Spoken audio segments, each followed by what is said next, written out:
So in this video, I wanted to go through a little bit more in depth this really great tool which was developed by Ryan Boyd, researcher Ryan Boyd, called BUTTR.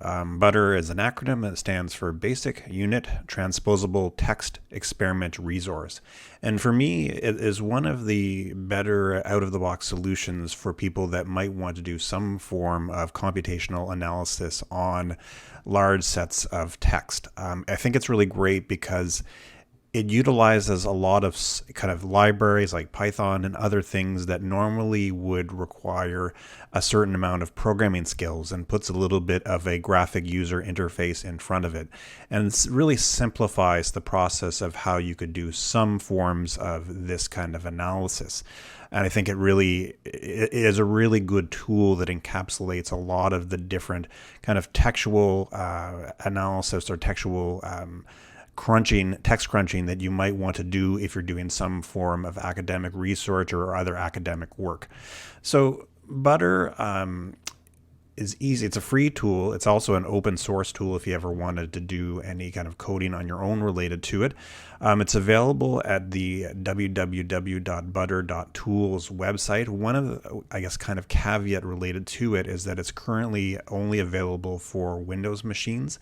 And so if you did want to use it on a Macintosh, as it says here within the download page, you have to use some type of Windows booting system such as Boot Camp or Parallels to ensure that it runs. So it's made for Windows by default, but there are some ways if you happen to have a Macintosh that you can use the software still. And the page, his website, Ryan's website, has a good background on how you can do it. But just know that the process of getting it installed is probably going to be a little bit easier if you are trying to do your research on Windows. And it currently works, as it says here, for Windows 7, 8, and 10.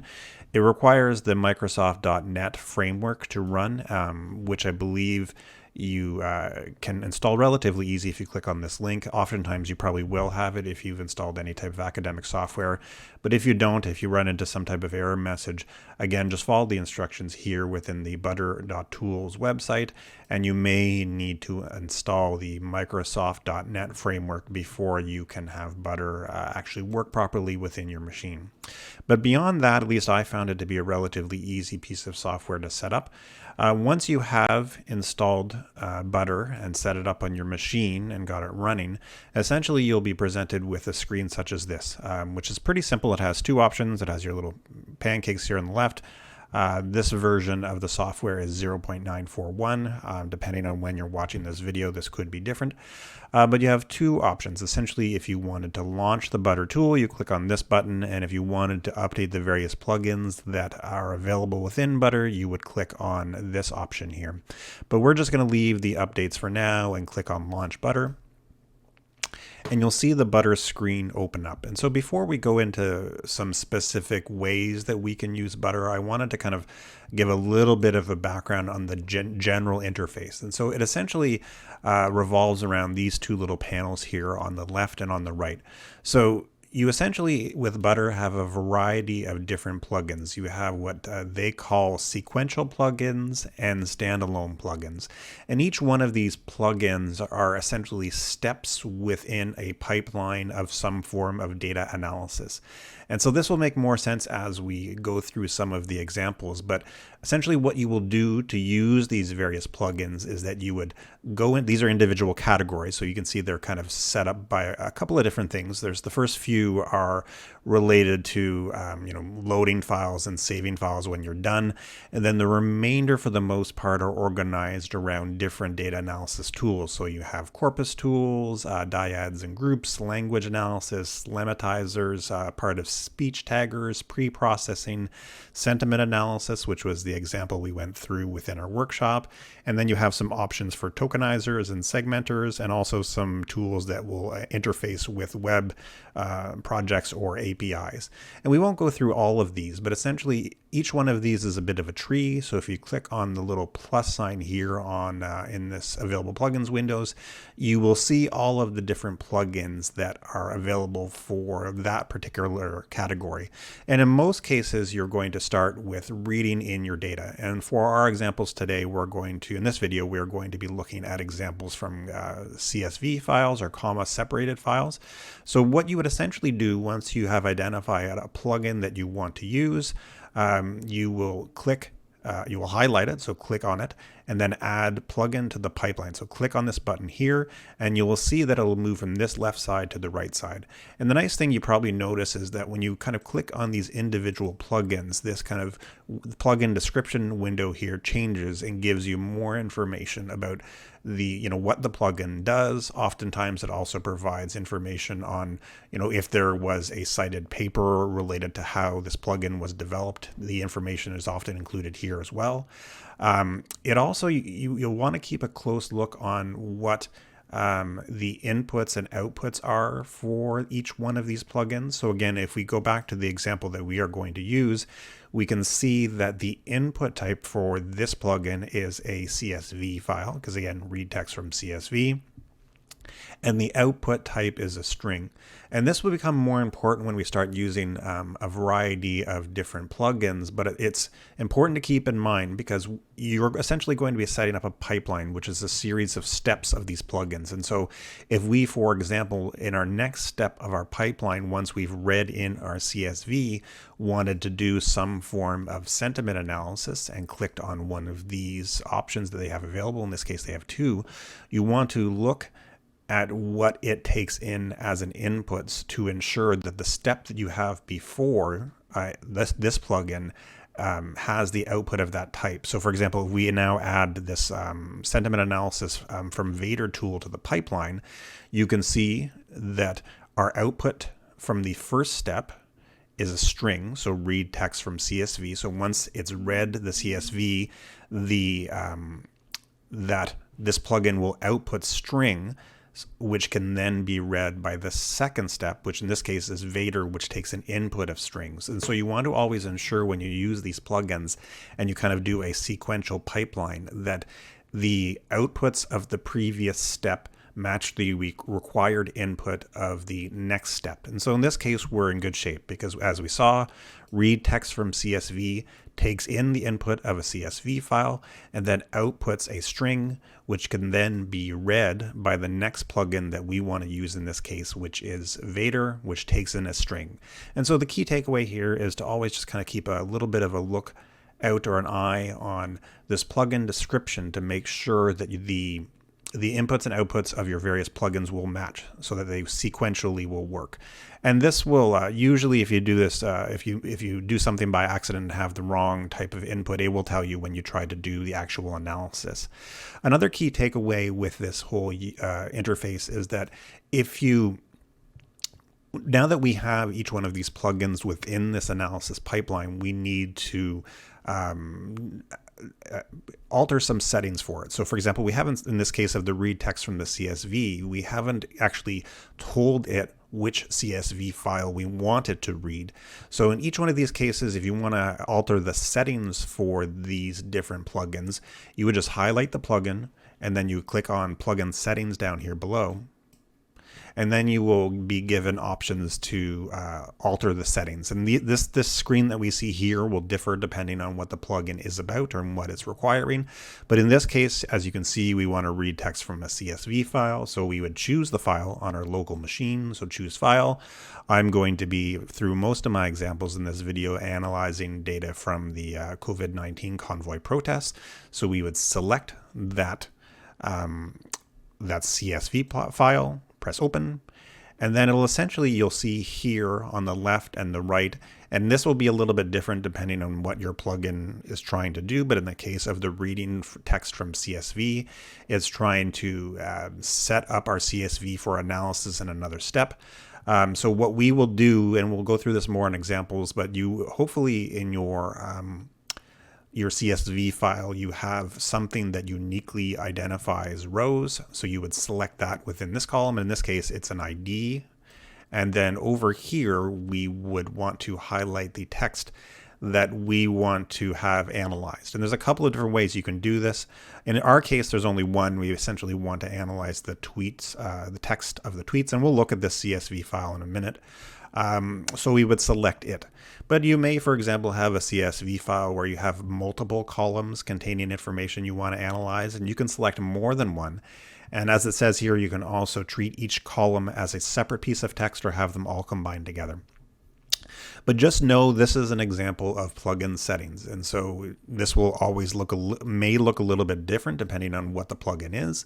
But just know that once you have the plugins kind of moved over to this analysis pipeline section, you will have to set something oftentimes related to the plugins. And so some plugins will be fine with their default settings. Like I believe the Vader one is okay for the most part with its default settings, but particularly ones related to, reading information or saving out information are going to need some form of, you telling Butter what the file is that you want to read or what the name that you want to use when it's output.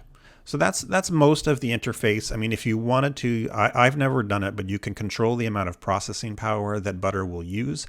75% is what the default is, but you could play around with this to see whether your analysis is quicker or slower. You may find that if you have a really data intensive form of analysis with a lot of records, maybe increasing the processing power would be useful. I'm not quite sure why you would want to lower the processing power, but perhaps if you were doing many forms of processing all at one time on your computer, maybe you wouldn't want Butter to take up all of your CPU speed. So you do have some options here. The other thing, obviously, is that when you have your entire pipeline set up with all of your different plugins ready to go in sequential steps, and we'll go through some examples of this, but when you're ready to go, you essentially just press begin analysis and Butter will run through the different steps that you've set up. Otherwise, that's most of the interface. You can always remove plugins as well. So if you wanted to use a different form of sentiment analysis or wanted to do some form of different data analysis, you just click on the remove plugin from pipeline option, and you would have you could replace that sentiment analysis step with something else. So that's essentially the rough interface of Butter, and we'll go through some examples using a couple of the tools that will maybe make that process a little bit more understandable. So I wanted to go through a couple of actual examples of how you can use Butter, some actual kind of typical data analysis steps, and how this will give us a better idea of how to use the Butter interface, and also we'll be able to look a little bit more in depth at how you do data analysis with some of these tools. And another caveat with this is that not all of these tools are necessarily driven by artificial intelligence. Some are, but they're all kind of computational in nature. And so they're all using different algorithmic or computational approaches to analyze data at scale. So Butter per se isn't an artificial intelligence-based analysis tool. Some of the tools that it uses are, but it's essentially a really good computational tool. And we'll go through an example of how you can use a tool like Butter to do sentiment analysis. And so if you watched our workshops from this week, you'll probably already have seen how we've done some of what we did with doing sentiment analysis with Vader, but we're going to go through it again just to be a little bit more in depth and have a little bit more time to go through the different processes. So we will obviously, with anything related to data analysis, want to start off with data. And so what I'm essentially going to be doing through most of these example videos with Butter is that I'm going to be looking at data from Twitter, taken from the COVID-19 convoy protests in the winter of 2022 here in Canada. So just to get a better sense of what the data actually looks like, I'm going to open up my comma-separated file or CSV file in Excel. So I'm going to open up a blank workbook. And one thing that I often do, and this is one of the challenges sometimes you'll run across with working with Twitter data, is that Excel doesn't necessarily handle some of the data formats by default very well. And one of the challenges with Twitter data is that the tweet IDs and some of the user IDs for individuals is a very large number that Excel by default doesn't handle very well. So if I wanted to quickly open up the data, I'll show you how I do it in a way that works a little bit better. So instead of just double clicking on my CSV file, as you typically might do, I actually often go into data and then import my text from CSV. And then I will choose the file. So I'm choosing the file and I'm importing it. And when you do this method, instead of opening the CSV file directly, you're given the option to, I guess, specify the formatting of all of the different columns. And so you can see here that when you look at the columns in our Twitter data set of ID and user ID and a few other places as well. So this is the ID for the user that's being retweeted or the user that a person is replying to. You can see that if I were to open this in default via Excel, just by double clicking on the CSV file, it's going to use scientific notation, which is not good for us. And it's doing this because the size of this numeric number is too large by default in Excel. So what I will do often is I will alter these columns to be read in as text instead of as numbers. So if you want to do that, you essentially can go to transform data when you get this screen where you're supposed to specify things. And that will essentially allow you to set the value type or the data type for each one of these columns. So as you can see here, these two columns are currently set up as numbers, and we can switch that to text. And just we'll say replace current. You could add another column, but we're just going to keep it as is. And you can now see that we can see the full string of the ID of the tweet. And we'll do the same type of thing with the user ID as well. So we'll replace current, switch it to text. We will keep scrolling along and do that to reply to user ID, switch to text, replace current. Depending on the size of your numbers in your data set, you may not need to do something like this. And again, I'm not going to use Excel as any part of this process, but I find getting it in the right format to at least be able to look at it is handy for me. So if I wanted to drill in, I'll do one more of the conversation ID. If I wanted to kind of look at these tweets within Twitter itself, it's helpful to know these ID numbers. And so that scientific notation doesn't help us. And so I often will do something like this in Excel when I have numbers that are of significant size, but I still want to be able to kind of look at them quickly. I will convert them from numbers to text as we just did.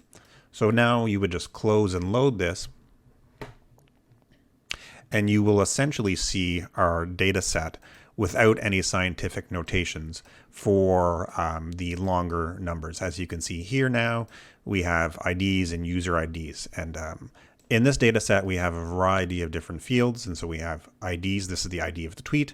This is the user ID of the individual. We have their username as well. So they're kind of alphanumeric written out username string. We have the date for when the tweet was created. We have a conversation ID, which is kind of the ID for the Twitter thread. We have the tweet text, as you can see here, and I apologize, there's probably some swearing in this.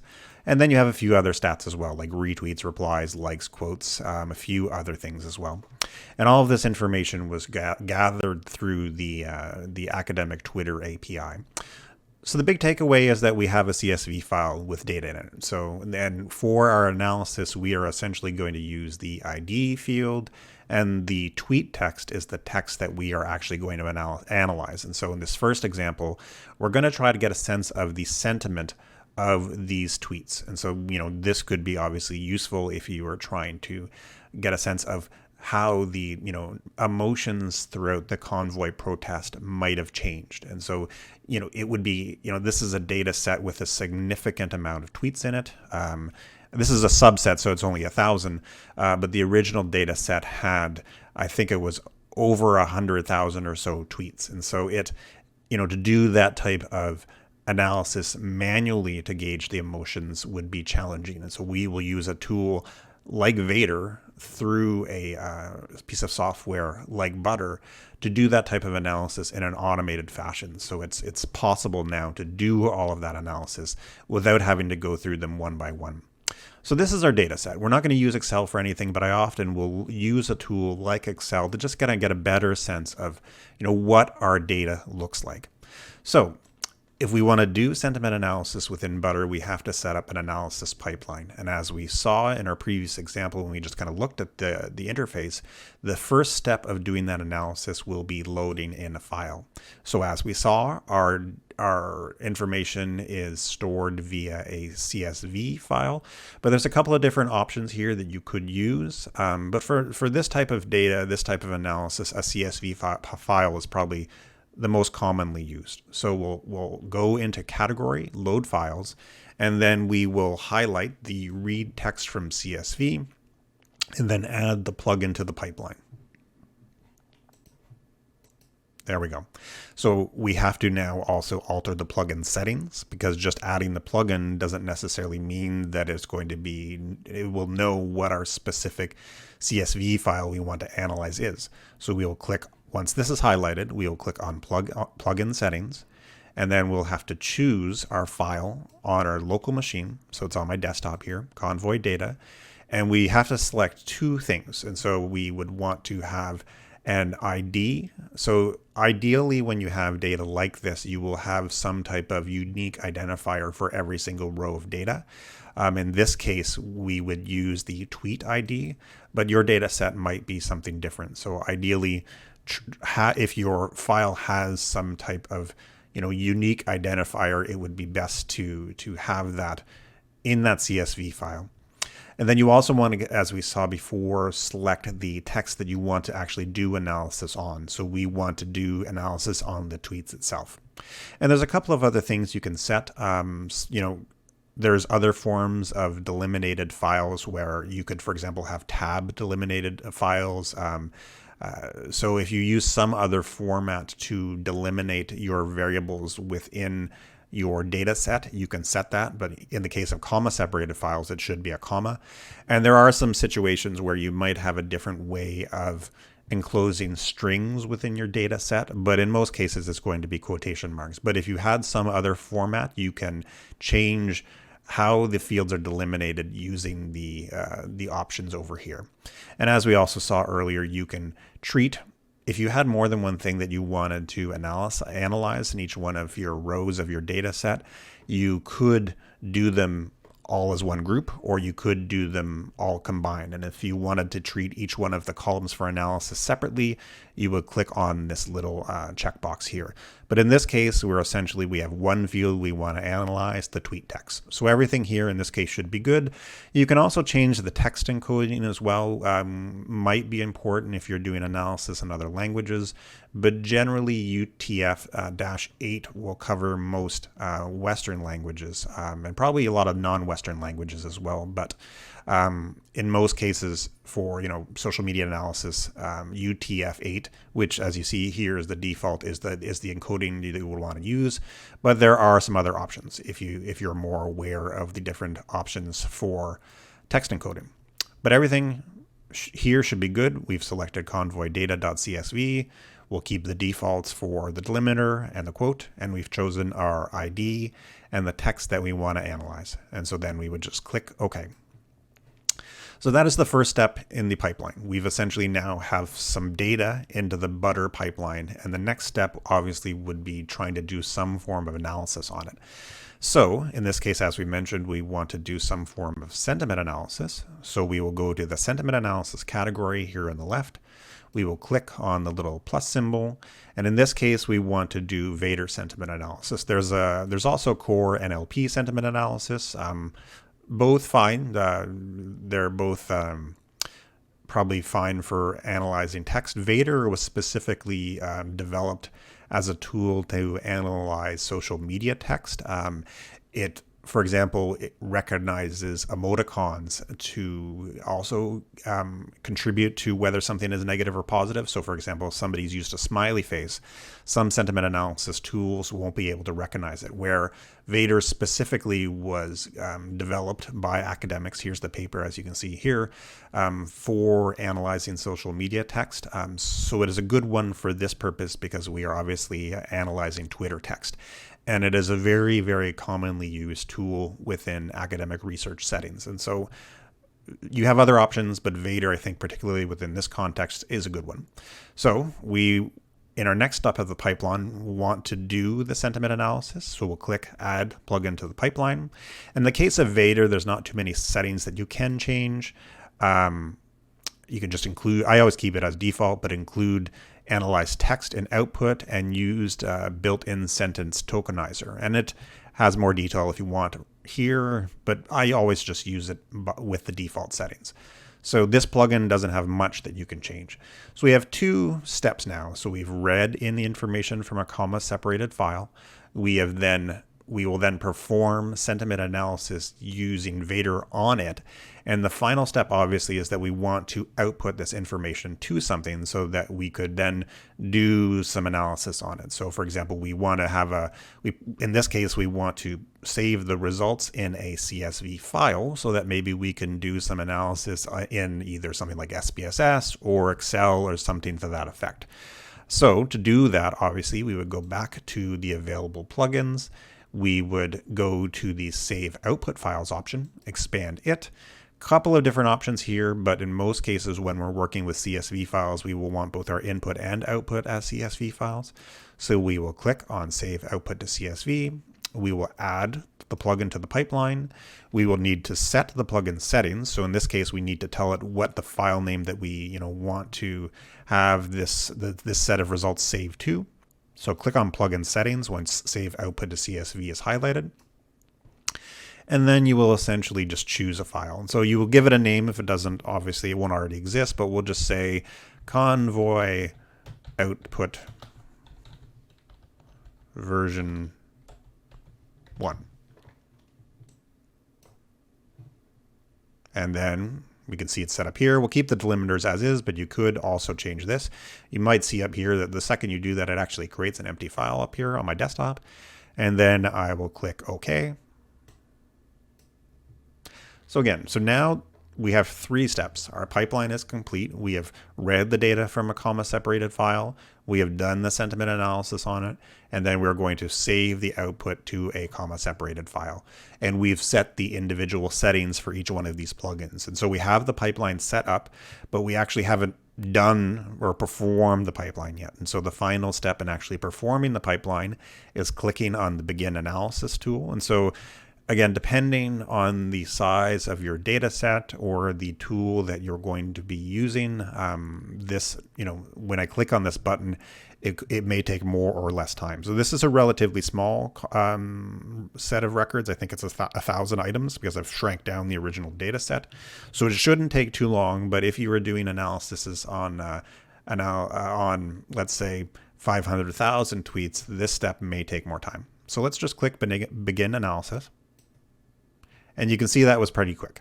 I also have a relatively quick computer, but your results might vary. So it might take a little bit more time, but sentiment analysis isn't a particularly intensive process. So we've essentially done sentiment analysis. So let's look at our results. So this is, as we saw, this is the output file. Let's open it up in Excel and see what we have. There we go. And you can see, because I didn't open it up in that previous method, that the text IDs have gone into scientific notation. But if you wanted to avoid that, you would take that same method of as loading this as a CSV rather than just opening the CSV file by clicking on it. But you can see the results. This gives you a little bit of information on the actual, I'm going to open up these columns a little bit here, but you can see the results for each one of our or records in the data set. And so you get a couple of different things. In this case, because we are only doing analysis on one segment, it only has one thing listed here, tweet text.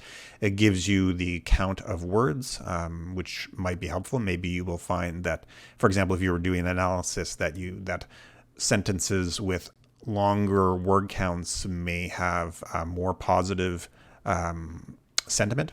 Might be the opposite. So you get the word count, you get the number of sentences within the tweet itself. So in this case, most of them are short, but you can see here 1, 2. There's some that are 4 as well, and then you get a couple of different things from Vader. You get an overall classification. So in this case, you either have each tweet classified as neutral, negative, or positive, and then you get a couple of different measures. And so you get a compound measure, which is essentially a value from -1 to +1. And the closer this value is to -1, the more negative sentiment the text is considered. And the closer that it is to 1, the more positive the sentiment is. And if it's around 0, it is neutral. So that's what the compound measure is. And then you have a couple of measures where these are individual measures for both positivity, negativity, and neutrality. And so the higher these numbers in this case, the higher it is to, the more positive it would be, the more negative it would be, or the more neutral it would be. So for example, if we look at an example of a piece of text that has a relatively negative compound sentiment, as you can see here, this one's 0.45. You can see that its positive measure is 0, and it's got a little bit of a measure for negative and a little bit of 1 for neutral. And so the measure that I most often use is this compound measure. I think it is the most useful because it gives you an overall it's one measure that can tell you both sentiment that is negative, neutral, and positive, all in one number. And that's the one that's most commonly used. And so you can see here that there's essentially a line for a row in the CSV file for every single one of our tweets.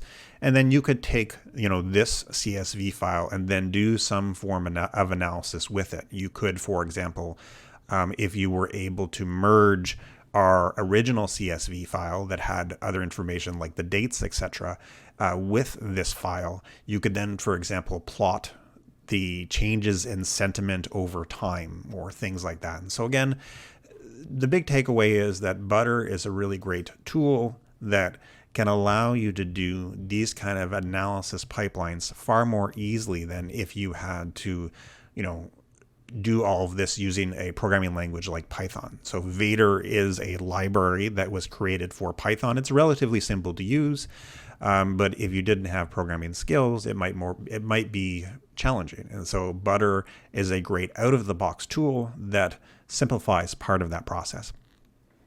As we can see from all of the available plugins, sentiment analysis is obviously not the only thing that you can do with Butter. So I wanted to go through one other quick example to show you just another thing that you can do with Butter and how the process changes a little bit. So essentially, we will do analysis on the same data set, so this Convoy data set. So we'll remove some of the steps in our pipeline. You could start completely from scratch, but I'm going to just remove some of the things. So we obviously right now don't need to, we'll save it to a different spot. So we'll remove the save output to CSV and we'll remove Vader, but we'll, because we're doing analysis on the same CSV file using the same data, again, the tweet text, I'll keep this original read text from CSV plugin within the pipeline. So we're going to do a little bit of corpus analysis, a very simple corpus analysis on our tweet data set.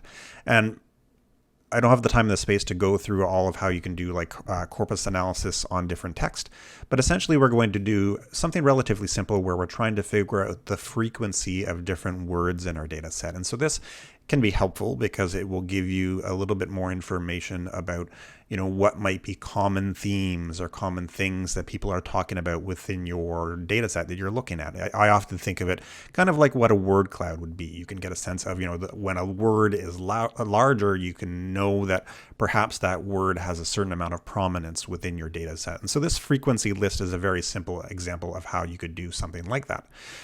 So you go within Corpus Tools, we will go to frequency list. And you can see when you look at it, it takes tokens as an input type. And if we recall from our previous example, if I look, let me just go over here and click on the read text from CSV, you can see that its output type is string.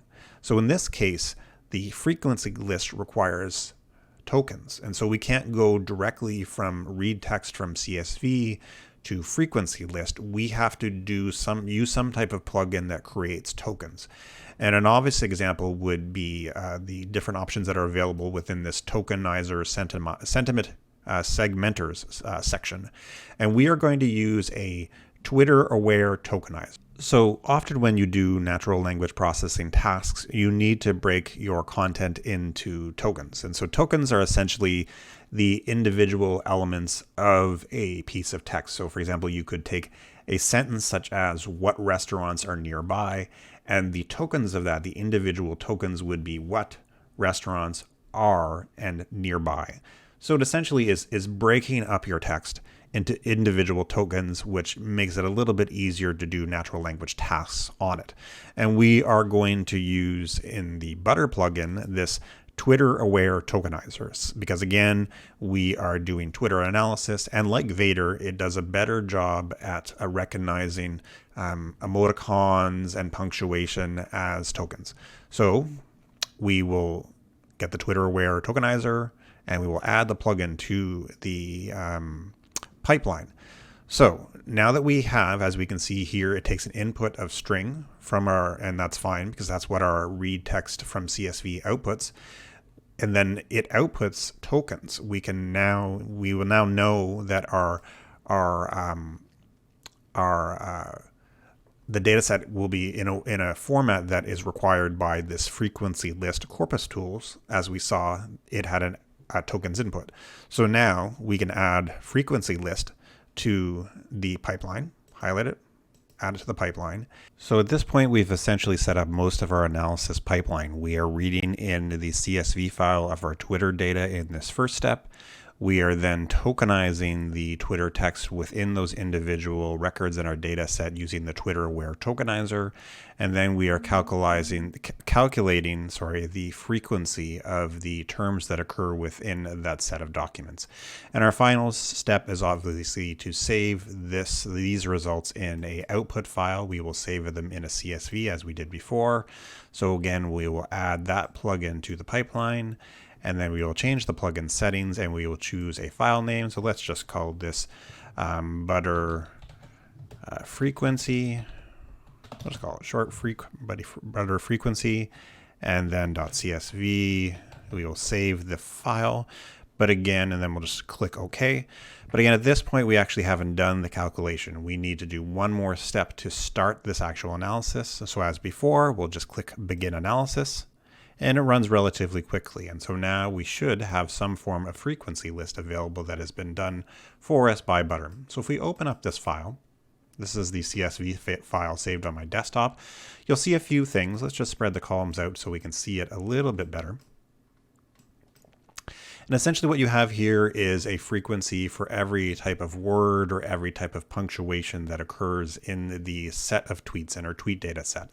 So there's a couple of things that you will notice here. The obviously occurs quite frequently, as do periods and commas. Convoy and freedom obviously occur very often in a data set related to the COVID-19 convoy protests. And so you can see a couple of things here. You have obviously the word or the thing that is being counted here in the segment ID column.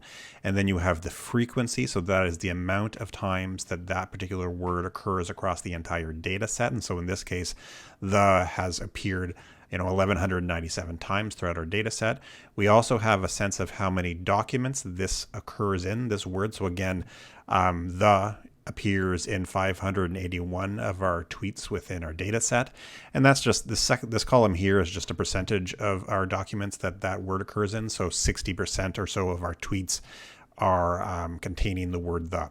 So we have some pretty interesting information here that can give you kind of a sense of what the theme of the conversations within this data set might be. But you will notice there's a whole bunch of words in here or words or quotation marks or punctuations that are essentially not very useful or needed in our analysis. Knowing that there are a lot of periods or a lot of thes within our data set isn't necessarily useful for me trying to do analysis on these conversations. And so a common kind of approach to get rid of some of those words that are very common and don't add much to our data analysis is removing what are called stop words. So again, stop words can be defined a lot of different ways, but they're essentially commonly used forms of punctuation or words that don't really add a lot to your analysis of a certain subject matter. And so we're going to again, quickly redo this form of analysis, this analysis pipeline we just did, but we are going to remove stop words from our data set before we count that frequency list. And so let's try and I'm going to, just for the sake of ease, I'm going to try to just remove all of these previously done items. And then we're going to just start from reading the text from the CSV. So we don't need to reset that up because it's already done, but we will add our different things. So if you recall, we had to tokenize our data. So we'll add that plug into the pipeline again. And then after we do this tokenization, we are going to go into the pre-processing category here, and you'll see a couple of different options, but we are essentially going to add the remove stop word plugin to our pipeline. So again, click on this, add it to the pipeline, and there's a few settings that you can configure with the remove stop words plugin. So we'll click on plugin settings, and by default it will just remove punctuation, and that's not a bad thing. That might be helpful in some numbers, but you may want more than that. So in my case, for my form of analysis, I also want to remove some common words, so those thes, ands, things like that. And so you may not want to, depending on what type of analysis you're actually doing, but in my case I want to just get a broad sense of the themes, the terms that people are using often, and I don't need those commonly used words. So they have a couple of different stop lists that you can use. Click on this little drop down menu. I'm going to use the English Mallet stop list. If you load the stop list, click on this button, you'll get a little bit of a sense of all of the words that are within it. So it still has punctuation, but then it has some common words as well, like N and N and such. So for my purposes, this works well. So I will click OK. And then I'll just do what we did before, and we will do our frequency analysis now. So we're going to do the same tokenization, but this time after we've done that tokenization, we're also going to remove the stop words as well. So just as before, we will now add frequency list as our next step in the analysis pipeline. And then finally, as before, we will also save our output files. So we want our results to be saved in a particular file. So we will go to save output files, and we'll save it to a CSV as we did before. So now we essentially have the same pipeline as before, but we've added one item, remove stop words. And we will begin, well, we'll set where we want it to save first. So let's just say frequency stop words. And just save it. So now we've defined where we want our results to go. We'll keep everything the same. We will click OK. And now we will actually do our analysis. It's very quick. And we'll open up the file this time to see a little bit how our results are different when we've added those stop words. So I'll spread this out a little bit so we can see it a bit better, but you can look through the segment IDs and essentially see that those punctuations, those smaller words, those non-meaningful words have now for the most part been removed from our data set. And at least for my purposes, I feel that this is a better set of data for me to work with. So for example, you can see clearly words in this data set that are more important, that are more meaningful. So obviously Convoy is the most frequent word within our data set, as is freedom, police, Ottawa, a whole bunch of other things such as charges, video, etc. So from my perspective in the work that I'm trying to do, I feel that this is a bit more cleaner of a data set. So I don't have those words that I didn't need to look at as far as punctuation and ands. I'm now looking at the words that are kind of most meaningful. So if I was trying to get a sense of how, the predominant themes of this data set, I feel that with the stop words removed, I have a more representative set of words related to my Convoy protest data set. And, a tool like Butter makes that process far simpler. To do some forms of stop word analysis using tools like Python or R or other languages is a bit more complicated. I mean, there's nice libraries that do that type of work, but it is really nice having this graphical user interface to essentially simplify that process. I feel that this form of kind of textual analysis is, more open to more people using a tool like Butter. And again, if you want more information about it and if you want to download it, go to the Butter website at www.butter.tools.